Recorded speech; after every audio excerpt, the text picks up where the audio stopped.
जय हिंद दोस्तों। Remainder theorem को आगे बढ़ाते हुए आज हम लोग विल्सन थ्योरम और फॉर्मेट थ्योरम को पढ़ने वाले हैं, लेकिन उससे पहले एक छोटा सा स्लोगन कि राह संघर्ष की जो चलता है वो ही संसार को बदलता है। जिसने रातों से जंग जीती सुबह सूर्य बनकर वही चमकता है। बिना संघर्ष के कुछ हासिल नहीं होता है। आप भी जानते हो, जब संघर्ष करते हैं, मेहनत करते हैं, मेहनत के बाद जो सफलता मिलती है उसका आनंद ही कुछ दूसरा है।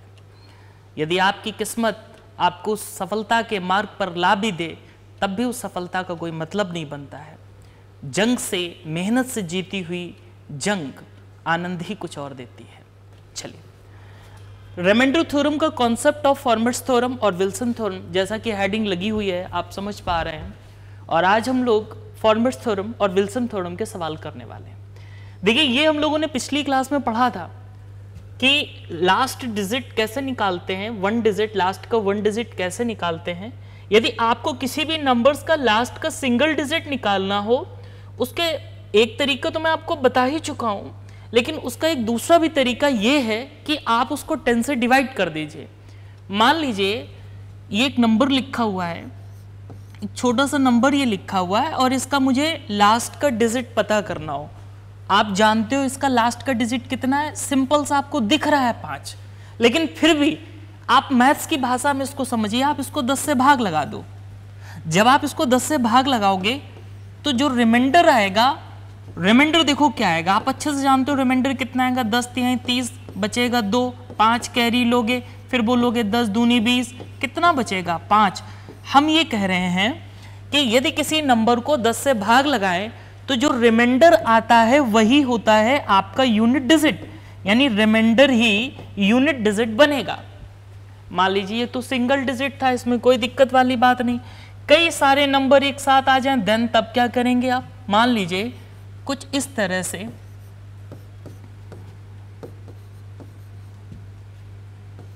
लिखा और 10 का भाग लगा दिया जाए, रिमाइंडर पूछा जाए, तो जो इस नंबर का रिमाइंडर होगा वही यूनिट डिजिट होगा।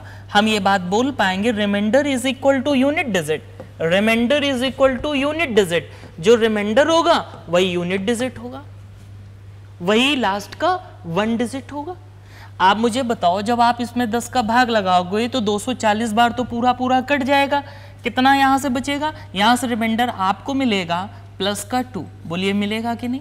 यहां से जब रिमाइंडर निकालेंगे 10 का भाग इसमें लगाएंगे तो 1520 तो पूरा पूरा कट जाएगा, बचेगा कितना, यहां से 8 बचेगा, वो भी प्लस का 8 बचेगा। इन दोनों के बीच में साइन किसका है, मल्टीप्लाई का, तो 8 दूनी कितना हो गया, 16 हो गया, बटे कितना 10। आप अच्छे से जानते हो 10 से डिवाइड कर रहे, रिमाइंडर तो कभी 10 से ज्यादा आएगा नहीं, फर्दर डिवाइड कर देंगे इसको 10 से। तो आप मुझे बताओ, जब फर्दर डिवाइड करेंगे तो कितना आएगा, 6 रिमाइंडर आ जाएगा। इस नंबर का रिमाइंडर कितना होगा, 6। इस चीज को आप ऐसे भी बोल सकते थे, देखिए रिमाइंडर कितना है, 6। इस चीज को आप ऐसे भी बोल सकते थे, जैसा मैंने पिछली क्लास में आपको बताया था कि आपको यदि यूनिट डिजिट निकालना हो तो दैट्स वेरी सिंपल, ये कि आप उस नंबर का यूनिट डिजिट पकड़ लो। इस नंबर का यूनिट डिजिट कितना है, 2, इधर का यूनिट डिजिट कितना है, 8, गुणा कर दो, 8 दूनी कितना हो जाएगा, 16। देखो रिमाइंडर कितना आ गया, मतलब रिमाइंडर भी 6 आएगा और यूनिट डिजिट भी कितना आएगा, 6 आएगा। तो हम ये बात बोल पाएंगे unit digit is equal to remainder, लेकिन कब, जब हम 10 से भाग लगा रहे होते हैं किसी नंबर में। किसी भी नंबर्स का यदि आपको यूनिट डिजिट फाइंड करना है तो आप उसको 10 से भाग लगा दो। फिर से बात सुनो, किसी भी नंबर्स का यदि यूनिट डिजिट फाइंड करना हो तो आप क्या करो, 10 से भाग लगा दो, पता चल जाएगा जो रिमाइंडर आएगा वही आपका यूनिट डिजिट होगा। चलो इस नंबर का निकालते हैं जो आपके सामने दिया हुआ है। तो यहां से जब 10 से भाग लगाओगे तो रिमाइंडर बताओ कितना आएगा, 7, यहां से कितना आएगा, 6, यहां से कितना आएगा, 2 आएगा। ठीक है, अब आप उसमें 10 का भाग लगा रहे हैं तो कितना आएगा, यहां से देखिए 12, 12 सती कितना होता है, 84 बटे 10। अच्छे से आपको पता है 10 से ज्यादा तो रिमाइंडर आएगा नहीं, फर्दर डिवाइड करेंगे तो यहां से रिमाइंडर आपको मिलेगा, बताइए कितना मिलेगा रिमाइंडर, 4 रिमाइंडर यहां से मिल जाएगा। यदि आप इस बात को नहीं भी जानते थे तो पहले कैसे करते थे, पहले बोलते थे इसका यूनिट डिजिट हमने ले लिया 7, इसका यूनिट डिजिट ले लिया 7, इसका यूनिट डिजिट ले लिया 6, इसका यूनिट डिजिट ले लिया 2, यहां से कितना आ जाएगा, 6 सत्ते 42, 42 का ले लो 2 और 2 गुणे ये वाला 2, तो कितना आ जाएगा 4 आ जाएगा। चाहे तो ये वाला काम कर लो, चाहे तो ये वाला प्रोसेस अपना लो, चाहे तो ये वाला प्रोसेस अपना लो। हम 10 का भाग इसलिए लगा रहे हैं क्योंकि हमें लास्ट के 2 डिजिट निकालने हैं। मान लीजिए इसी नंबर में हमें लास्ट के 2 डिजिट निकालने हो, तो अब लास्ट के 2 डिजिट निकालने के लिए अभी जो हमने फर्स्ट नंबर पे लिखा था रेड कलर से, वो वाला मेथड नहीं यूज करेंगे, फिर तो हम 100 से भाग ही लगाएंगे। लास्ट का 1 डिजिट निकालने के लिए 10 का भाग, लास्ट के 2 डिजिट निकालने के लिए 100 का भाग, लास्ट के 3 डिजिट निकालने के लिए 1000 का भाग। यानी कि नंबर्स में जितने जीरो होते हैं उतना ही लास्ट का डिजिट निकलता है। तो यहां से हमने लास्ट का 1 डिजिट निकाल लिया। आगे देखते हैं, जैसे इसमें हमें निकालना हो लास्ट का सिंगल डिजिट, तो कैसे निकालेंगे। कुछ नहीं, यहां से रिमाइंडर कितना बचेगा 4, यहां से 2, यहां से 1, आप देख सकते हैं 8 इसका यूनिट डिजिट आ जाएगा और यही इसका लास्ट का 1 डिजिट होगा और यही 10 से भाग करने पर रिमाइंडर आएगा। क्लियर? चलो आगे बढ़ते हैं। अब देखिए यहां से आपको लास्ट के 2 डिजिट निकालने हैं। यहां से क्या करना है, यहां से आपको लास्ट के 2 डिजिट निकालने हैं। तो लास्ट के 2 डिजिट जब भी निकालने हो तो आप क्या करो, 100 से भाग लगा दो, पता चल जाएगा लास्ट के 2 डिजिट क्या होंगे। ठीक है, तो यहां से अब जब 100 का भाग लगाओगे तो रिमाइंडर कितना बचेगा। देखिए आपके पास 42 12 है, इसको क्या कर रहे हो, 100 से भाग लगा रहे हो, लगा दो भैया जी भाग। 100 चौको कितना होता है 400। यहां से रिमाइंडर बताओ कितना बचेगा 2, कैरी कितना ले लोगे 2, फिर से कितनी बार जाएगा 100 दूनी कितना आ जाएगा 200। यहां से रिमाइंडर बताइए कितना बचेगा 12। यहां से रिमाइंडर कितना बचेगा 12। अब इस चीज को हम डायरेक्ट लिखेंगे कि यदि मान लीजिए आपको 100 से भाग लगाना है तो आप क्या करोगे, लास्ट के सिर्फ 2 डिजिट देखोगे। तो यहां से रिमाइंडर बताओ कितना बचेगा आपको 12। यहां का लास्ट के 2 डिजिट देखोगे, यहां से रिमाइंडर कितना बचेगा 7। अब यहां से आप देखो 98 तो रिमाइंडर बच नहीं जाएगा, वैसे 98 रिमाइंडर बचेगा लेकिन पॉजिटिव। लेकिन हम क्या करते हैं, हमने पॉजिटिव और निगेटिव दोनों रिमाइंडर पढ़ रखे हैं, तो अपनी सुविधा अनुसार हम यहाँ पर माइनस का 2, हम ये कह रहे हैं कि 100 में से कितना ये कम है 2 कम है, तो माइनस का 2 यहाँ से रिमाइंडर मिलेगा। टेक्निकली हम दोनों रिमाइंडर यूज कर सकते हैं, पॉजिटिव और निगेटिव भी। तो हमने यहाँ से निगेटिव रिमाइंडर माइनस का 2 ले लिया। 100 से ये कितना कम है माइनस का 2। ये बात तो आप जानते हो, पिछली क्लासेस में हम पढ़ा चुके हैं सारी बातें। इसके हम लास्ट के 2 डिजिट लेंगे तो ये 100 से कितना कम है 1 कम है माइनस का 1। अब यहां से उसको सॉल्व कर लेंगे। ठीक है, यहां से उसको सॉल्व कर लेंगे तो आप देखेंगे 12 सते 84 और 84 दूनी 168। 84 दूनी कितना होता है 168। क्लियर? बटे कितना 100, फर्दर डिवाइड करोगे कितना आ जाएगा 68 आ जाएगा। लास्ट के 2 डिजिट कितना आ जाएगा 68। तो लास्ट का 1 डिजिट निकालना हो तो क्या 10 से डिवाइड करेंगे, लास्ट के 2 डिजिट निकालने हो तो 100 से डिवाइड करेंगे। क्लियर? चलो इसमें भी यही कहानी है कुछ, इसको फटाफट कर दो। पहले तो वीडियो पॉज करो और फटाफट अपने खुद से करने की कोशिश करो। अब इसमें 100 से भाग लगा के नहीं आपको दिखाएंगे, हम डायरेक्ट इसके लास्ट के 2 डिजिट देख लेंगे। 100 से भाग लगाना है ना, लास्ट के 2 डिजिट देख लिया करो बस। यहां से क्या आएगा रिमाइंडर, यहां से तो 6 आ जाएगा। यहां से रिमाइंडर बताइए कितना आएगा 1, और ये भैया 100 से कितना कम है 1 कम है ना। निगेटिव रिमाइंडर भी तो यूज कर लेते हैं, दोनों चीजें पढ़ रखी हैं, पॉजिटिव भी पढ़ रखा है, निगेटिव भी रिमाइंडर पढ़ रखा है। अपनी कैलकुलेशन को आसान करने के लिए यहां पर हम निगेटिव रिमाइंडर यूज करेंगे। और ये कितना है माइनस का 3, यानी कितना 100 से कम है 3 कम है। तो यहां से आप देखेंगे ये तो माइनस माइनस क्या हो जाएगा प्लस, और 36 कितना होता है 18, 18 बटे 100। अब जो 18 है वो 100 से कम है। तो जब भी मैंने आपको बताया है कि न्यूमरेटर एक होता है न्यूमरेटर, एक होता है डिनोमिनेटर। अब यहां पर बताइए न्यूमरेटर डिनोमिनेटर ग्रेटर है किससे, न्यूमरेटर से। तो जब भी डिनोमिनेटर ग्रेटर हो यानी कि हर बड़ा हो किससे, अंश से, तो उस केस में जो अंश होता है लेकिन वो पॉजिटिव होना चाहिए, वही हमारा रिमाइंडर हो जाता है। तो यहां से 18 ही हमारा रिमाइंडर होगा, और यही जो रिमाइंडर होगा, ये जो रिमाइंडर होगा यही तो हमारा लास्ट का 2 डिजिट बनेगा। ये जो रिमाइंडर होगा यही तो लास्ट का 2 डिजिट बनेगा। ये बात जानते हो कि रिमाइंडर ही लास्ट का 2 डिजिट बनेगा? नहीं जानते हो? एक बात सुनो, फिलहाल यहां पर पहले देखो इसका आंसर क्या है, नन ऑफ दीज। 18 इस सवाल का उत्तर है। इस सवाल का उत्तर क्या है 18। मान लीजिए मैंने अभी एक बात बोली कि रिमाइंडर ही लास्ट का 2 डिजिट होता है, ये बात आप कैसे जाने? भाई एक बात बताओ मुझे, ये नंबर लिखा है आपके पास, इसको मुझे 100 से भाग लगाना है, मुझे लास्ट के 2 डिजिट निकालने, इसलिए मुझे 100 से भाग लगाना पड़ेगा। तो जब आप 100 से भाग लगाओगे तो ये 2412 2400 प्लस 12 से मिलकर के बना है, बटे कितना 100, तो ये तो पूरा पूरा कट जाएगा, ये नंबर तो पूरा पूरा कट जाएगा। अब बचेगा कितना, यहां से तो रिमाइंडर 0 बचेगा, यहां से कितना बचेगा 12/100। तो फाइनली हमें रिमाइंडर जो मिलेगा वो मिलेगा 12, जो रिमाइंडर मिलेगा वो कितना मिलेगा 12। और ये जो रिमाइंडर ही है यही तो इस संख्या का लास्ट का 2 डिजिट है, ये जो रिमाइंडर ही है यही तो इस संख्या का लास्ट का 2 डिजिट है। बात समझे कि नहीं? बहुत ही सरल भाषा में ये बात आप समझ रहे होगे। चलो अब हम लोग कॉन्सेप्ट ऑफ फॉर्मेट थ्योरम की बात करते हैं। सबसे पहले तो आप ये जानिए कि फॉर्मेट थ्योरम है क्या। आपसे हम एक बात बोले यहां पर कि एक नंबर है a/n और a के ऊपर पावर है n-1। फॉर्मेट थ्योरम है क्या, जहां वेयर n क्या है,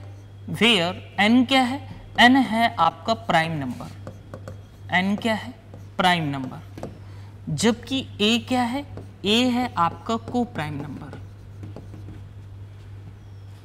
a और को प्राइम नंबर के लिए 2 नंबर चाहिए, तो an क्या है को प्राइम नंबर, a और n क्या है को प्राइम नंबर।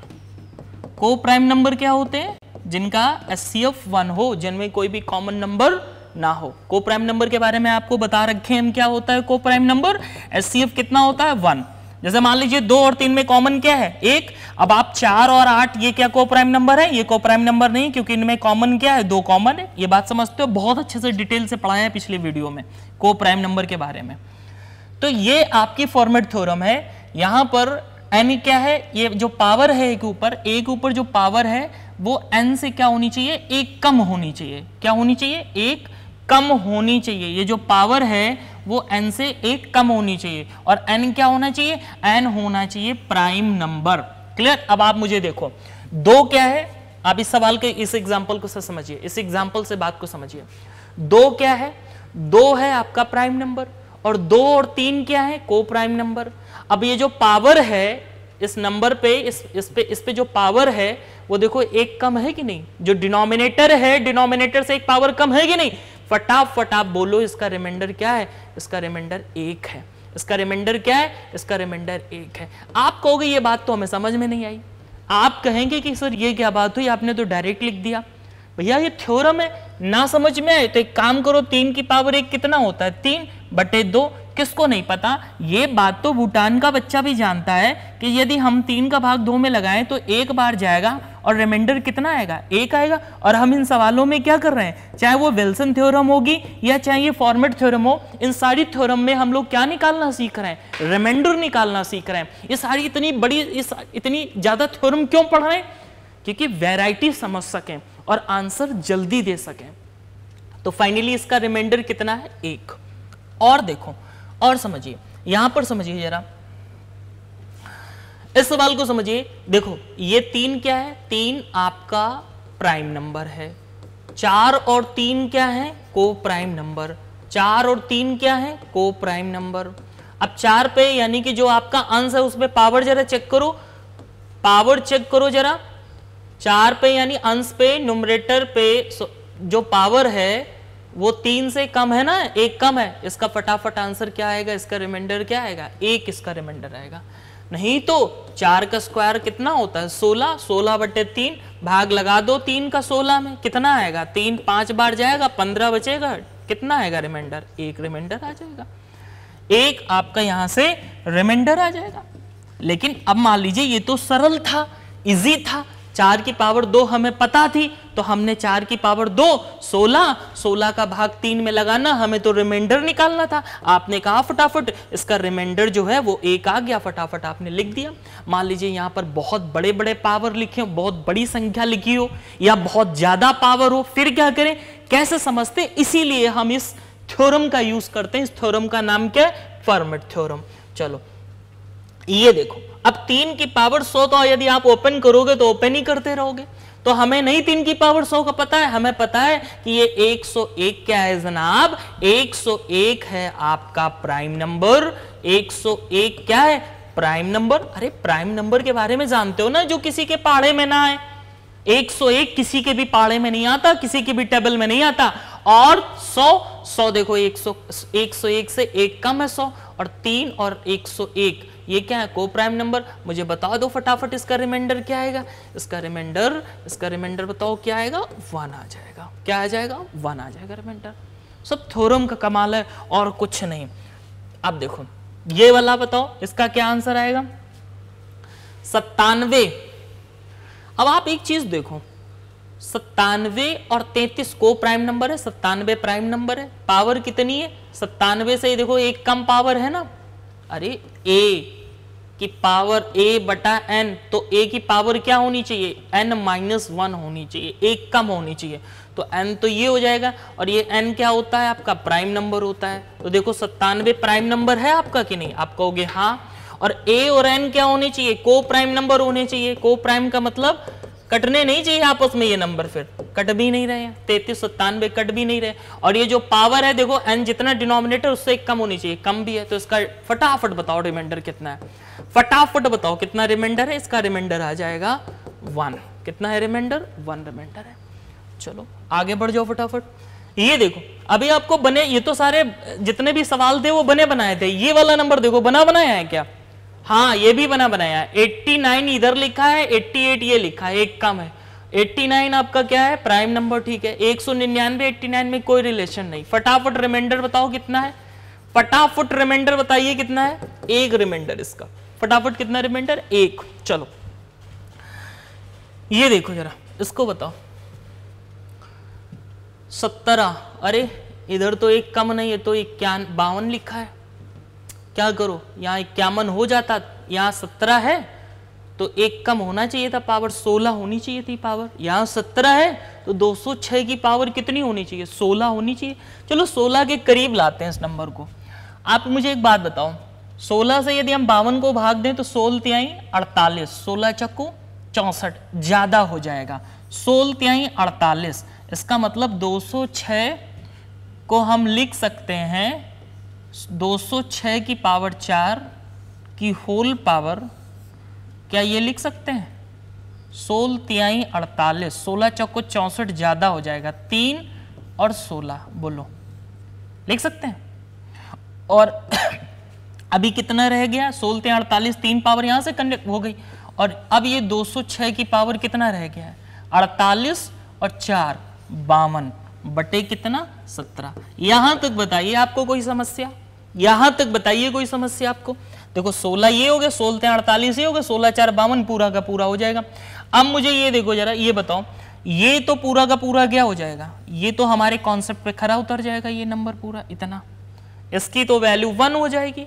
17 206 में कोई रिलेशन नहीं है, 17 से 1 कम पावर 16 है, और अंदर कुछ भी लिखा हो डजंट मैटर, अंदर कुछ भी लिखा हो क्या मतलब उससे। अरे होल पावर देखो कितनी 16, इस पूरे का आंसर कितना आ जाएगा 1। बस हमें सॉल्व किसको करना है, हमें बस सॉल्व इतना कर लेना है, कितना कर लेना है, 206 की पावर 4, हमें बस इतना सॉल्व कर लेना है, 206 की पावर 4 बटे कितना 17, ये बस सॉल्व कर लेना है। इसका तो वैल्यू 1 आ गई है। अब आप मुझे बताओ 17 से जब 206 को डिवाइड करोगे, 17 को जब 206 से डिवाइड करोगे तो कितना रिमाइंडर आएगा, देखो 17 एकम 17, रिमाइंडर देख लो कितना आएगा, 17 एकम 17। अरे नहीं समझे भाई, 17 को अब भाग लगा दो कितने से, 206 से जब भाग लगाओगे तो 17 एकम 17 कितना बचेगा 3, कितना कैरी ले लोगे 6, 17 दूनी कितना हो जाएगा 34। हमें तो रिमाइंडर निकालना है, तो फाइनली रिमाइंडर कितना बचेगा 2, और ये 2 यहां से रिमाइंडर बचेगा, और 2 नहीं बचेगा, सिर्फ 2 नहीं बचेगा, 2 की पावर कितना होगा 4, 2 की पावर 4 कितना होता है, 2 की पावर 4 होता है 16, 2 की पावर 4 कितना होता है 16, तो 16 बटे 17। आप समझ रहे हो, आप ये बात समझ रहे हो कि 16 17 से कम होता है, तो फाइनल इसका आंसर कितना जाएगा 16 चला जाएगा। ये बात आप समझ रहे हो। इसी तरह के चलो 1-2 और सवाल बनाते हैं जिससे आप बात को अच्छे से समझ जाओ। देखो ये 5 है, यहां पे कितना होना चाहिए था, यहां पर 20 होना चाहिए था तो काम बन जाता, लेकिन 20 नहीं कितना 21, तो एक काम करो, 5 से 1 कम लो, 4 का भाग लगाओ किसमें, 21 में, तो कितनी बार जाएगा, 5 बार जाएगा। तो ये बात हम यहां से लिख सकते हैं कि 3 की पावर, ठीक है, कितना, 5 की होल पावर कितनी, 4 इंटू, अभी तो 20 हुआ जबकि ऊपर था 21 बटे इंटू कितना, 3 बटे कितना, 5। बताइए यहां तक कोई समस्या आपको? अब देखो ये 5 है और इसकी होल पावर कितनी है, 4, और 3 और 5 में रिलेशन क्या है, को प्राइम का, तो ये वाला सेक्टर जितना है ये क्या दे देगा आपको, 1 दे देगा। सिर्फ सॉल्व किसको करना है, 3/5 को सॉल्व करना है, और 3/5 में 3 देखो 5 से छोटा है, फाइनल आंसर कितना आ जाएगा, 3 आंसर चला जाएगा। अब इसी चीज को हमें एक लाइन में करना हो, ये वाला भी प्रोसेस ना करना हो तो कैसे करोगे, सुनो जरा। एक लाइन में यदि करना हो, पहले इतनी बात क्लियर है कि नहीं, क्या करो, पहले तो बेसिक, ये था हमारा बेसिक, इत्मीनान के साथ वाला। अब जल्दी से काम करना हो, जल्दी से कैलकुलेशन करनी हो तो कैसे करोगे, समझो बात को। देखो एक चीज समझो, यहां से आपको क्या करना है, 5 से कम करना है। 5 से कम कितना होता है, 4। 4 का भाग लगा देना है किसमें, 21 में। 4 का भाग लगा देना है किसमें, 21 में। बोलो किसमें, 21 में। कितनी बार जाएगा, 5 बार। कितनी बार जाएगा, 5 बार। कितना आएगा, 20 आएगा। कितना आएगा, 20 आएगा। रिमाइंडर बताओ कितना आएगा, रिमाइंडर बताइए कितना आएगा, 1। ये जो रिमाइंडर आया है बस यही पावर में लिख दो, जो ये रिमाइंडर आया है यही पावर में लिख दो, बटे कितना, 5। और 3 की पावर 1 कितना होता है, 3 की पावर 1 कितना होता है, 3 होता है। क्लियर, नहीं समझे, नहीं समझे, आप बात को नहीं समझे। हम क्या कह रहे हैं, हम ये कह रहे हैं कि 5, जो ये 5 है ना, 5 से 1 कम करो, कितना आया, 4। 4 का भाग लगा दो 21 में, कितना बचेगा, रिमाइंडर 1, यानी 3 की पावर 1 का मतलब कितना होता है, 3 होता है। समझ गए? आगे देखो जरा, आगे जरा देखो। अब जैसे 43 सही है, यहां यदि 42 होता पावर में तो काम बन गया होता डायरेक्ट, लेकिन यहां 42 नहीं है, तो एक काम करो, हम 42 से इस नंबर को डिवाइड कर देंगे और सिर्फ रिमाइंडर निकाल लेंगे। हम 42 से 253 को डिवाइड कर देंगे और रिमाइंडर निकाल लेंगे। ये 6 बार जाएगा, कितना आएगा, 6 बार जाएगा, 252 आएगा। रिमाइंडर बताओ कितना आएगा, 1। यही 53 की पावर 1 कितना होता है, 53 बटे कितना, 43। अरे रिमाइंडर तो 43 से ज्यादा नहीं आना चाहिए, एक बार फिर से डिवाइड हो जाएगा, रिमाइंडर कितना आ जाएगा, 10 आ जाएगा। देख के टिक कर सकते हो। फॉर्मेट थ्योरम हो या विल्सन थ्योरम हो, ये हमारी कैलकुलेशन को आसान बनाने के लिए ही बनाई गई हैं। आप बस इनका एप्लीकेशन सीख लो, काम बन जाएगा। ठीक है, चलो अब देखो विल्सन थ्योरम के कुछ सवाल देख लेते हैं। विल्सन थ्योरम में क्या है, यहां पर आपको समझना है, ये फैक्टोरियल फॉर्म में होता है, यानी फैक्टोरियल के जो सवाल होते हैं उनमें हम लोग यूज करते हैं विल्सन थ्योरम। अब p-1 का फैक्टोरियल अपॉन p, जहां पे p क्या है, यहां पे भी p आपका प्राइम नंबर है। p क्या है यहां पर, प्राइम नंबर। और जो p यानी कि ये जो हमारा डिनोमिनेटर है, डिनोमिनेटर जो है वो न्यूमरेटर से एक ज्यादा होगा फैक्टोरियल फॉर्म में। जैसे आप समझो जरा, हम यहां पे लिख सकते हैं 2 का फैक्टोरियल और डिनोमिनेटर में एक ज्यादा होना चाहिए, 3, लेकिन ये फैक्टोरियल फॉर्म में नहीं होगा। फटाफट आप इसका रिमाइंडर क्या बोलोगे, -1। क्या बोलोगे रिमाइंडर, -1। इसका रिमाइंडर कितना आता है, -1। लेकिन फाइनल आंसर हम कभी भी निगेटिव नहीं देते हैं, तो आपको पता है ना निगेटिव रिमाइंडर को पॉजिटिव कैसे बनाते हैं, डिनोमिनेटर ऐड कर देते हैं इसमें। तो -1 ये हमारे पास रिमाइंडर आया, इसमें जो हर है यानी डिनोमिनेटर वो जोड़ दो तो कितना आ जाएगा, 2 इज द राइट आंसर। बात समझ रहे हो, नहीं समझे? और देखो एग्जाम्पल के थ्रू समझो बात को। जैसे मान लीजिए आपके पास ये तो अभी मैंने करवाई दी है शायद, ये भी बिल्कुल। आप देखो 2, ये रिमाइंडर, ये फैक्टोरियल 2 है, ठीक है।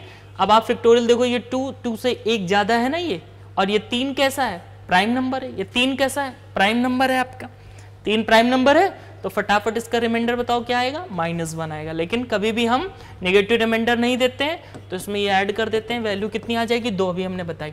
अच्छा एक चीज है, यदि आपको मान लीजिए इसको नहीं पता होती, ये थ्योरम ना पता होती तो कैसे करते। अब एक बात बताओ, n फैक्टोरियल ओपन करना आता है ना, फैक्टोरियल n को ओपन कैसे करते हैं, n main 2, n-1 main 2, n-2, ऐसे टूटता चला जाता है, और कहां तक, जब तक n-n ना हो जाए। और फैक्टोरियल 0 का मान कितना होता है, 1 होता है। नहीं समझे? हम आपसे कह रहे हैं फैक्टोरियल 3 जैसे ओपन करना हो तो कैसे ओपन करते हैं, 3, 2, 1 फैक्टोरियल 1 का मान 1 होता है। फैक्टोरियल 4 को ओपन करना हो तो कैसे ओपन करते हैं, 4 3 2 1, ऐसे फैक्टोरियल मान लीजिए 10 है तो उसमें 10 में इंटू फैक्टोरियल 9 ऐसे भी बोल सकते हैं, ठीक है। फैक्टोरियल 9 फिर 9 इंटू 8 ऐसे चलता रहेगा, 9 8 7 ऐसे चलता रहेगा। बात समझिए, एक एक कम होता चला जाता है और कहाँ तक लाते हैं, जब तक वो 0 ना हो जाए। और फैक्टोरियल 0 का मान कितना होता है, 1 होता है। अब देखिए ये सवाल बनाइए, इसमें क्या है, इसमें देखिए ये एक कम है, एक कम कौन होना चाहिए, आप पता है ना, एक कम कौन होता है, अंश एक कम होता है, अंश एक कम होता है। और ये रिमाइंडर इसका कितना आता है, रिमाइंडर बताओ, फिर से मैं रिवाइज करा रहा हूं, रिमाइंडर कितना आता है, -1 आता है। तो -1 करने के लिए हम क्या करते हैं, इसमें p + -1 कर देते हैं, ये हमारा फाइनल आंसर होता है। तो 29, इसका रिमाइंडर कितना आएगा, -1, लेकिन रिमाइंडर कभी निगेटिव होता नहीं है तो डिनोमिनेटर ऐड कर देते हैं, तो 29 में -1 ऐड करोगे कितना आएगा, 28 आ जाएगा। हम ये बात बोल सकते हैं कि जो हमारे पास न्यूमरेटर होता है वही आंसर होता है, ये बात हम बोल सकते हैं कि न्यूमरेटर ही हमारा आंसर होता है, नहीं समझे। जैसे हम ये बात बोल सकते हैं कि 126 ही सवाल का उत्तर होगा, कहां गया है, नहीं 126 ही हमारे सवाल का क्या होगा, उत्तर होगा, बना लो 126। भाई इसका रिमाइंडर बताओ कितना आएगा, -1 और -1 127 में हम -1 ऐड कर देंगे, कितना आएगा, 126 आएगा। एक ऑप्शन यहां पर ई लिखो, 126 सवाल का उत्तर होगा, ठीक है। 126 सवाल का उत्तर लिखो, यहां पर एक ई ऑप्शन मेंशन करो, 126। ये देखो, अब मुझे बता दो फटाफट कितना आंसर होगा, 30 इज द राइट आंसर। अरे एक कम है ना इससे, 30 इज द राइट आंसर। अरे बात समझ पा रहे हो कि नहीं, बात समझ पा रहे हो कि नहीं। और यहां से कहानी खत्म भी होती है। तो आज आपने 2 थ्योरम पढ़ी हैं, फॉर्मेट थ्योरम और विल्सन थ्योरम। आगे हम लोग और नई नई थ्योरम पढ़ेंगे, क्योंकि रिमाइंडर थ्योरम अपने आप में एक बहुत बड़ा थ्योरम है, जैसा आप जानते हो। इसमें हम चाहते हैं इत्मीनान के साथ सारी थ्योरम आप तक पहुंचे, जिससे कंपटीशन आप इजिली क्रैक कर सकें, समझ रहे हैं ना। ओके, मिलते हैं नेक्स्ट क्लास में, थैंक यू।